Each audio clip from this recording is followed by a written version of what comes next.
Merci, honorable Daes. Honorable Daes, honorable délégué, le Bénin présente ses compliments à la conférence des chefs d'État et de gouvernement de la CEDEAO. Il faut noter que le Conseil de sécurité est un organe très important, surtout dans la prise de décisions qui engagent le monde, ou plutôt les États des Nations Unies, surtout en ce qui concerne la paix et la sécurité mondiale.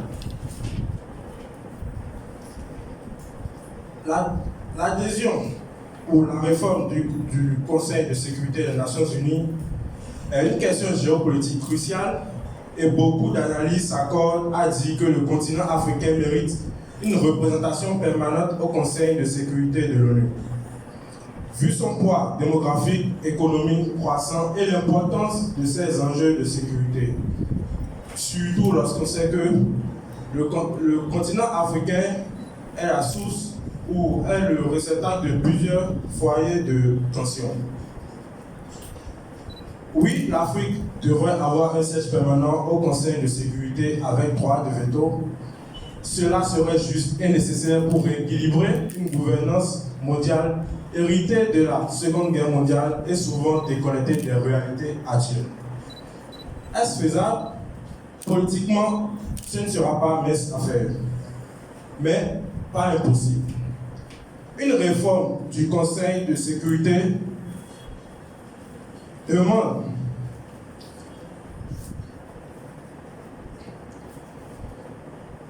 une modification de la Charte des Nations Unies, ce qui exige l'accord des 2/3 des membres et des 5 membres permanents actuels. Or, plusieurs de ces puissances craignent une dissolution ou une dilution de leur influence. Comment les nations africaines peuvent surmonter leur division? C'est le cœur de la problématique. L'Union africaine a formulé une proposition, ou plutôt une position, consacrée par le consensus des Ulvini. Ce consensus demande 2 sièges permanents avec veto pour l'Afrique et 5 sièges non permanents.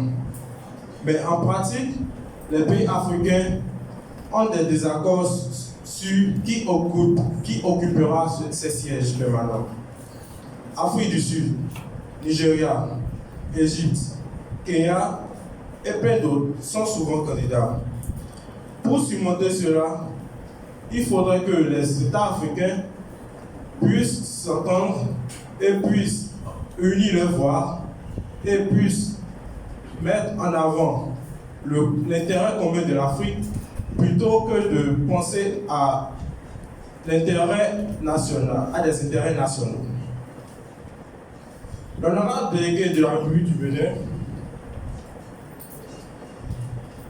pense que un tel siège pour l'Afrique dans le processus décisionnel mondial sera un grand pas vers l'implication de l'Afrique dans les prises de décision, surtout des décisions qui engagent ce continent.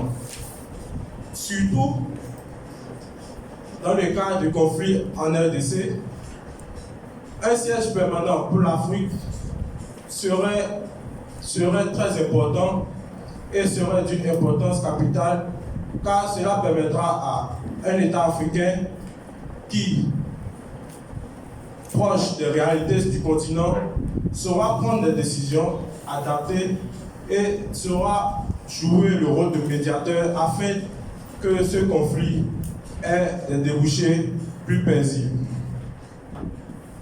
L'honorable délégué de la République du Bénin dira que la voie à suivre pour atteindre ce processus est tout simplement une voie de négociation, de discussion et de lobbying.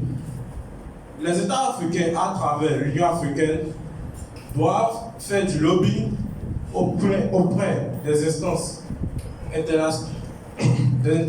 internationales afin d'obtenir des voies favorables à l'adoption ou à la mise en place de cette décision. Les États africains, au sein du continent africain, en se réunissant au siège de l'Union africaine, doivent discuter de manière concrète et de manière constructive afin de trouver des consensus pour que les États qui peuvent ou qui ont la capacité de représenter l'Afrique dans cette instance aussi prestigieuse puissent sortir du lot sans qu'il y ait des débats inutiles qui retarderont la mise en place ou l'adhésion d'un État africain au Conseil de sécurité.